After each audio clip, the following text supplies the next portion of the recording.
આપણે કે ને કચરો જે આપણે ડ્રેન આઉટ કરી નાખીએ ફેંકી દેવાની વસ્તુ, અચ્છા તેમાંથી બનાવેલું છે ને જૂના ચોખાને આપણે બોઇલ કરીએ ને તો એમાંથી પાણી નીકળે, અચ્છા તો તે પાણી આપણે ડ્રેન આઉટ કરી દઈએ. એ પતલું હોય થોડું તો પછી બહુ મજા નહીં આવે. તો નવા ચોખા ખાવા આવતા ઘરમાં અમુકને ને પછી નવા ચોખામાંથી આ કાંજી કાઢી તો તે જરાક જાડી હોય એટલે અંદર કોર્નફ્લાવર બી નાખવું નહીં પડે. કોર્નફ્લાવર કરતા બી સારું ટેક્સચર બને, ચીકણું ચીકણું હોય ને મસ્ત હોય ને પ્લસ હેલ્થ તો ખરી જ. અંદર દાણા નાખી દીધા, જેને કોઈને કઈ વેજીટેબલ એમ તેમ જોઈએ તો તે નાખો. પછી મળીને મીઠું તો જરૂરી છે, આ બે વગર સૂપ કહેવાય નહીં, હે ને?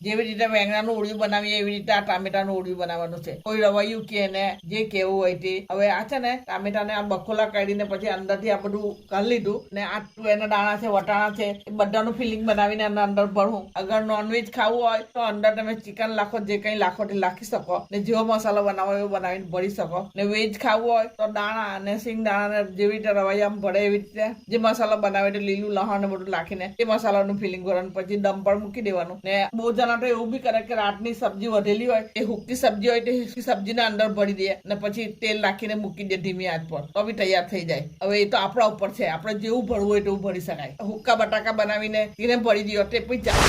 હા, એ દવાને છે ને એક જ વખત પીએ તો અસર નહીં કરે, 5-6 દિવસ સુધી લગાતાર પીજો. અને બચ્ચાઓને પીવડાવવું હોય તો તેના અંદર એક ચમચી મધ ઉમેરીને પીવડાવી દેવાનું, ફરક પડે. આ છે ખાંસીની દેશી દવા, એમાં આ છે તાજો અજમો, આ છે એલચાના પત્તા, પછી આમાં છે ફુદીનું, તુલસીના પત્તા. હવે એ બધાને હાડા કરીને ધોઈ નાખવાના ને ધોઈને પછી તવી ગરમ કરીને તવી પર મૂકી દેવાના. તો એ નરમ થઈ જાય ને ત્યાર પછી એ બધાને જોઈએ તો કુંડી વાટણ લ્યો, જોઈએ તો એમ જ હાથથી કચૂટી કરો. કચૂટા એટલે અંદરથી પાણી નીકળે તો તે પાણીના અંદર જરાક સાદું નમક, જીરીક કાળું નમક નાખીને કોહેડું પી જવાનું. એના ઉપર પાણી નહીં પીવાનું એટલે ખાંસી તમારી સારી થાય.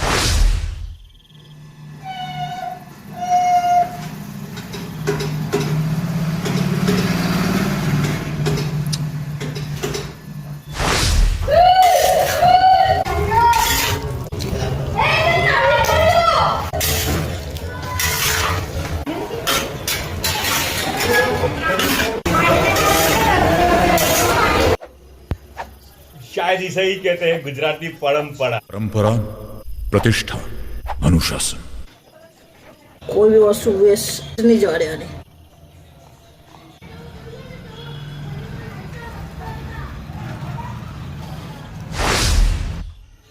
इसी तवे के ऊपर चिकन तवा फ्राई बनाया था, वो तो उतार लिया लेकिन कुछ मसाला और तेल तवे के साथ चिपका हुआ था, तो फिर अब काम पे लगा गुजराती दिमाग. બસ આજે તો છે ને તવા પર બનાવેલી ચિકન તવા ફ્રાય ને છે ને આ રોટી બી તવા પર જ એ લોકો એ કરી. હે એનો મોટો દિન તવો છે તો તેના ઉપર જ એ કરેલી છે, પલટી માર જે ગરમ કરેલ છે. ને આ તો જે છે ને મારા વ્યવહારના તાતે આવેલું છે બાકડા પુલાવ, આપણે એને શું કહીએ બાકડા પુલાવ જ ને, તો એના દાણા નાખીને બનાવેલું હોય બાકડા પુલાવ ને ઉપર લાલ લાલ પ્યાજ બી નાખેલા છે હજુ ને હાથે કચુમર એ બી મોકલેલું છે ને હાથે લસ્સી બી મોકલેલી છે પીવા હારું. મજા આવી જાય ને.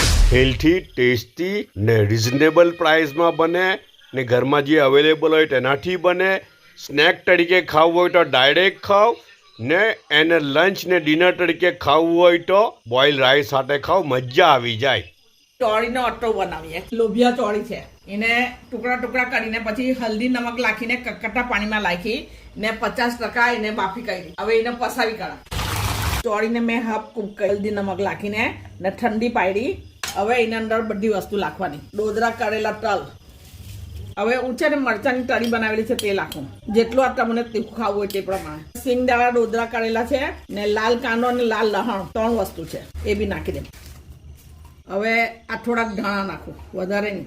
ને આ લીંબુનો રસ બી થોડો, પછી ઘટે તો પછી પાછા લાગજો, બહુ ખટાશ થઈ જાય તો બી નહીં હાલ લાગે. હવે આ ચટણી ઘટે એટલી રાખો, વધે તો કંઈ નહીં, બીજી એમ જ રોટલી સાથે ખાવા બી કામ લાગે. હવે આને મિક્સ કરી દઈએ ને ચાખી લેવાનું પાછું હવે સવાલ નાનેરથી એવું પૂછેલું છે કે એને કેમ કેમ બનાવે. તો એને બનાવવામાં પહેલો લાલ કાંદો કરીને તૈયાર રાખવાનો, લાલ લસણ કરીને તૈયાર રાખવાનું, સિંગદાણા શેકીને ડોડરા કરી લેવાના, તલને શેકીને ડોડરા કરી લેવાના, ધાણા કાપી લેવાના, લીંબુનો રસ કરી લેવાનો, મરચાની તરી બનાવીને તૈયાર રાખવાની, ને આ બેસનની ચટણી બનાવવાની. એ ખાસ છે, બેસનની ચટણી બનાવવા માટે એક નલ્લો કાંદો તેલમાં થોડીક વાર થવા દેવાનો, તેના અંદર 2 નલ્લા ટામેટા કાપીને નાખી દેવાના, થોડુંક લસણ નાખવાનું, લાલ મરચાંનું પાવડર નાખવાનું, મીઠું નાખવાનું, હળદર નાખવાનું, ને પછી છેલ્લે જ્યારે તે બધું કહાઈ જાય ત્યારે પછી 2 ચમચી બેસન પાણીમાં ગોળીને નાખવાનું, ને એને બરાબર ખડખડાવી લેવાનું, ને ઠંડુ થાય પછી આમાં ઉપયોગમાં લેવાનું. ને આ ચોળી છે તો ચોળીને મેં હલ્દી નમક નાખીને હાફ કૂક કરી લીધેલી, ને પછી પસાવી લીધી. સુરતથી નીલોફર બેને એવું પૂછેલું છે કે હનો આતો બનાય. તો આ ચોળીનો છે તે પહેલાં મેં ગઈકાલે બટવાની ભાજીનો બતાવેલો, તે પહેલાં કોબીજનો બતાવેલો. તો એ છે ને શું કહેવાય, પાપડીનો પણ બને, સફેદ પાપડીનો બનાવવાનો, મીઠી પાપડીનો, ને તેને બી હાફ કૂક કરી લેવાની, ને કાચા પપૈયાનો બનાવવાનો. ને તમે એમ કીધું કે કાચી કેરીનો બનાવે, તો કાચી કેરીનો બી બનાવી શકાય, આવી જ રીતે બનાવવાનો. ને કાચી કેરીને લીંબુની જગ્યાએ તમે કોઈ બી આટો બનાવો, અંદર મિક્સ કરો તો તમારે લીંબુ લાખવું નહીં પડે, તો તે ટેસ્ટ બી બહુ સારું લાગે. ને એકલી કાચી કેરીનો બનાવો તે બી બહુ સારું લાગે.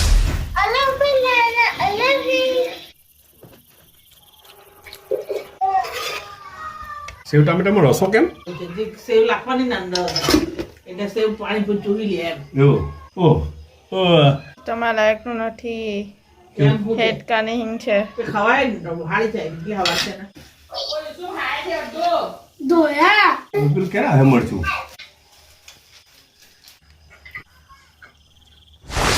જનતા જવાબ માંગે કે નહીં. જણે કોફી પી લીધી ને અમુક જણ પી રહેલા છે, તો મેં એવું કીધું કે મને બી કોફી આપો, હું બી કોફી પીમ. તો એ કે ના, તમારાથી રાતના કોફી નહીં પીવાય, તમે રાતના કોફી પીવો તો તમને ઊંઘ નથી આવતી. તો પછી મેં એવું કીધું, મૂકું સારું રૂએ અફઝા મને બનાવી આપો. તો એ કે ના, તમારાથી ઠંડુ બી નહીં પીવાય, હમણાં તમને ખાંસી થઈ રહેલી છે, તો કે રાતના ઠંડુ પીવો તો વધારે ખાંસી થાય. તો મેં એવું કીધું કે રૂએ અફઝા ગરમ કરી આપો મને. તો કે એવું નહીં આવે, કે એવું થોડું બને. જ્યારે કોફી ઠંડી બની શકે તો રૂએ અફઝા ગરમ કેમ નહીં બની શકતું? ને ખાવા પીવાની વસ્તુમાં આવો ભેદભાવ કેમ? જનતા જવાબ માંગે કે નહીં.